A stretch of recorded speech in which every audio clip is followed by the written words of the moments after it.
चला तर आपण आज रानभाजी आघाडा ह्याची रेसिपी करून बघूया आणि त्याचे फायदे पण बघूया। रानभाजी आघाडा ही वेट लॉससाठी पण खूप फायद्याची आहे। वेट लॉस होतंय त्यानं।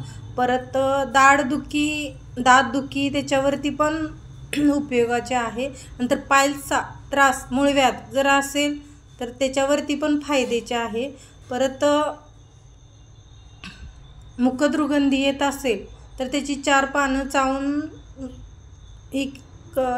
चावल्यामुळे मुख दुर्गंधी पण जाते आणि भरपूर त्याचे फायदे आहेत। विंचूल चावला तर त्या ठिकाणी त्याचे लेप जर करून लावला तर त्रास पण कमी होतोय। आता आपण त्याची रेसिपी बघूया। आघाडा 2 वेळा धुवून घेतलेला आहे, चिरून धुवून घेतलेला आहे। नंतर मूग डाळ घातलेली आहे। सेम आपण मेथीची भाजी करतोय ना तशी करायची। मिरची लसूण तेल ओतून घेतलेलं आहे।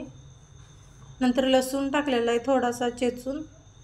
नंतर मिरची टाकलेली आहे एक, आवडीनुसार तिखट तुम्हाला जास्त आवडत असेल तर डाळ घातली मुगाची। नंतर भाजी घातलेली आहे, परतून घ्यायचं हलवून। नंतर पाणी ओतायचं शिजण्यापुरतं। नंतर झाकून घ्यायचं त्याच्यावरती,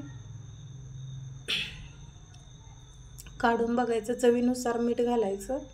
कारण भाजी शिजल्यानंतरच मीठ घालायचं, आधी घातलं तर अंदाज चुकतोय, खारट भाजी होत्या। नंतर झाकून घ्यायचं, थोडीशी कच्ची होती त्यामुळे झाकून घेतली मी। नंतर परतून घ्यायचं।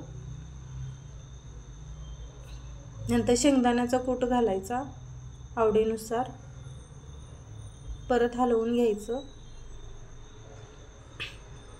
खूप छान भाजी होत्या, टेस्ट तर मस्तच लागते। परतून घ्यायचं।